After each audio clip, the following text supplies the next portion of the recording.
Hi friends and welcome back to my channel today's news और मैं हूं Neelam Thakur. India के मून मिशन चंद्रयान 3 की लॉन्चिंग हो चुकी है।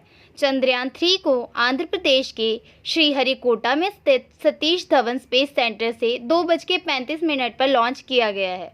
इंडिया के इस थर्ड मून मिशन में भी साइंटिस्ट का जो मेन फोकस है वो इस बात पर है कि लैंडर की सॉफ्ट लैंडिंग की जा सके। चंद्रयान 2 मिशन के एंड के लास्ट कुछ मिनट्स में लैंडर विक्रम सॉफ्ट लैंडिंग करने में सक्सेसफुल नहीं हुआ था। तो अगर इंडिया इस बार सॉफ्ट लैंडिंग करने में सक्सेसफुल हो जाता है तो वो उस लिस्ट में शामिल हो जाएगा जो सॉफ्ट लैंडिंग करवाने की उपलब्धि प्राप्त कर चुके हैं। इनमें रशिया, अमेरिका, चाइना जैसी कंट्रीज शामिल है। लैंडर को अप्रोक्सीमेटली 42 डेज लग सकते हैं मून तक अपनी जर्नी को कंप्लीट करने के लिए। तो गाइस डिटेल में डिस्कस करते हैं इस टॉपिक को कि चंद्रयान 3 इंडिया के लिए क्यों इम्पॉर्टेंट है, बाकी सभी कंट्रीज़ की नज़रें इस चंद्रयान 3 मिशन पर क्यों हैं, बाकी मिशन से ये मिशन किस प्रकार डिफरेंट है, चंद्रयान 3 के मेन क्या क्या ऑब्जेक्टिव्स हैं और इस मिशन के सक्सेसफुल होने के कितने चांसेस हैं, चंद्रयान 3 में क्या क्या चेंजेस किए गए हैं और किन किन चीज़ों पर ध्यान रखा गया है। गाइस इंडिया के लिए चंद्रयान 3 को लॉन्च कर दिया गया है। ये मिशन इंडिया के लिए बहुत ही ज़्यादा डिफ़िकल्ट और बिगेस्ट मिशन है। अगर इंडिया इस मिशन में सक्सेसफुल हो जाता है तो इंडिया का नाम इतिहास के पन्नों में अमर हो जाएगा। इस मिशन की लागत चंद्रयान 1 और चंद्रयान 2 से बहुत ही कम बताई जा रही है। तो गाइस चंद्रयान 3 को डिस्कस करने से पहले हम चंद्रयान 1 और चंद्रयान 2 के बारे में डिस्कस करते हैं। तो चंद्रयान 1 को 22 अक्टूबर 2008 में लॉन्च किया गया था। इंडिया के लिए यह फर्स्ट मून मिशन था। चंद्रयान 1 को पोलर सैटेलाइट लॉन्च व्हीकल यानी PSLV C11 रॉकेट के द्वारा लॉन्च किया गया था। चंद्रयान 1 5 दिन बाद यानी 27 अक्टूबर 2008 को मून के पास पहुंच गया था।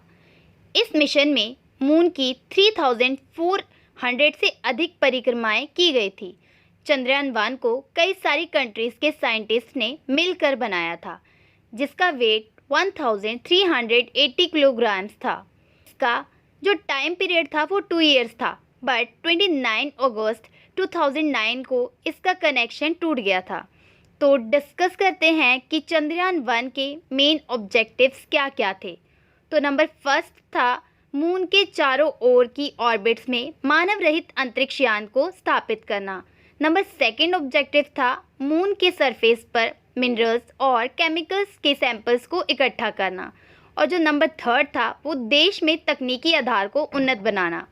चंद्रयान 1 मिशन से पता चला था कि मून के सरफेस पर water, ice, minerals, chemical elements available हैं। इस मिशन में हॉरिजॉन्टल गुफा जैसे स्ट्रक्चर भी मिला था, जिसे लावा क्यूब कहा जाता है। बट 2009 में जब इस यान का कनेक्शन टूट गया था तो इंडियन स्पेस रिसर्च ऑर्गेनाइजेशन ने कुछ ही दिनों बाद में ऑफिशियली तौर पर इस मिशन को ख़त्म करने की अनाउंसमेंट कर दी थी। चंद्रयान 1 312 डेज तक मून के ऑर्बिट्स में रहा था और इसने अपने ऑलमोस्ट सभी ऑब्जेक्टिव्स को पूरा कर लिया था। तो अब बात करते हैं चंद्रयान 2 की। गाइस इस मिशन को 22 जुलाई 2019 को लॉन्च किया गया था। इस मिशन में यह पता लगाना था कि मून के सरफेस में जो एलिमेंट्स मौजूद हैं उनका अध्ययन करना है और उनके चट्टान और मिट्टी किन एलिमेंट्स से बनी है इस बात का भी पता लगाना था। नंबर सेकंड वहाँ की खाइयों और चोटियों की संरचना का अध्ययन करना। नंबर थर्ड मून सरफेस की डेंसिटी और होने वाले चेंजेस को स्टडी करना भी एक मेन ऑब्जेक्टिव था। नंबर फोर्थ मून सरफेस पर वाटर और हाइड्रोक्सिल के निशान को ढूंढना और मून की 3D पिक्चर्स को लेना, ये कुछ इसके मेन ऑब्जेक्टिव्स थे। बट मून के सरफेस को छूने से पहले ही चंद्रयान 2 क्रैश हो गया था। इसे GSLV Mk3 M1 रॉकेट से लॉन्च किया गया था। चंद्रयान 2 के लिए 978 करोड़ रुपीस आवंटित किए गए थे। ये तो बात हो गई चंद्रयान 1 और चंद्रयान 2 के बारे में। तो अब आ जाते हैं हम अपने लेटेस्ट मिशन चंद्रयान 3 पर। तो गाइस, पूरे वर्ल्ड का मीडिया इसी टॉपिक पर बात कर रहा है कि चंद्रयान 3 मिशन सक्सेसफुल होगा या नहीं। दुनिया भर के आर्टिकल चंद्रयान 3 पर पब्लिश हो रहे हैं। इसरो के इस मून मिशन से पूरी कंट्री को बहुत सारी उम्मीदें हैं। चंद्रयान 1 और चंद्रयान तो अनसक्सेसफुल रहे, बट अगर चंद्रयान 3 मिशन सक्सेसफुल हो जाता है तो कंट्री के लिए बहुत ही प्राउड की बात होगी। इस मिशन में सबसे इम्पोर्टेंट है सॉफ्ट लैंडिंग करवाना। एक होती है हार्ड लैंडिंग, यानी जिसमें यान क्रैश हो जाता है, और दूसरी होती है सॉफ्ट लैंडिंग, यानी अपने यान की स्पीड को धीरे धीरे कम करके मून सरफेस पर यान को सेफली लैंड करवाना। मून सरफेस पर ओनली 3 कंट्रीज ही हैं सॉफ्ट लैंडिंग करवाने में सक्सेसफुल हुई हैं। अगर इंडिया इस बार सॉफ्ट लैंडिंग कर लेता है तो वो 4th कंट्री बन जाएगा जिसने मून पर सॉफ्ट लैंडिंग की होगी। तो चलो जानते हैं कि ये मिशन बाकी मिशन से अलग और इतना खास क्यों है। चंद्रयान 3 में किसी भी तरह का कोई ऑर्बिटर नहीं है, यानी चंद्रयान 1 में ऑर्बिटर था। चंद्रयान 2 में ऑर्बिटर के साथ साथ लैंडर और रोवर भी थे, बट चंद्रयान 3 में ऑर्बिटर नहीं होगा, ओनली लैंडर और रोवर ही रहेंगे। इसरो ने इस बार भी लैंडर का नाम विक्रम और रोवर का नाम प्रज्ञान रखा है। चंद्रयान 3 की एक सबसे खास बात यह है कि आज से पहले जितने भी यान मून पर भेजे गए हैं उनकी लैंडिंग नॉर्थ पोल पर हुई है, बट चंद्रयान 3 वर्ल्ड का पहला ऐसा मिशन है जिसकी लैंडिंग साउथ पोल पर की जाएगी। ये एक्सपेरिमेंट करने वाला भारत एक अनोखा देश है। चंद्रयान 3 को चंद्रयान 2 का फॉलोअप मिशन बताया जा रहा है। इसका मेन मोटिव मून के साउथ पोल पर लैंडर की सॉफ्ट लैंडिंग कराना है। रोवर एक 6 पहियों का रोबोट है जो लैंडर के अंदर ही होगा और लैंडिंग के बाद ही बाहर आएगा।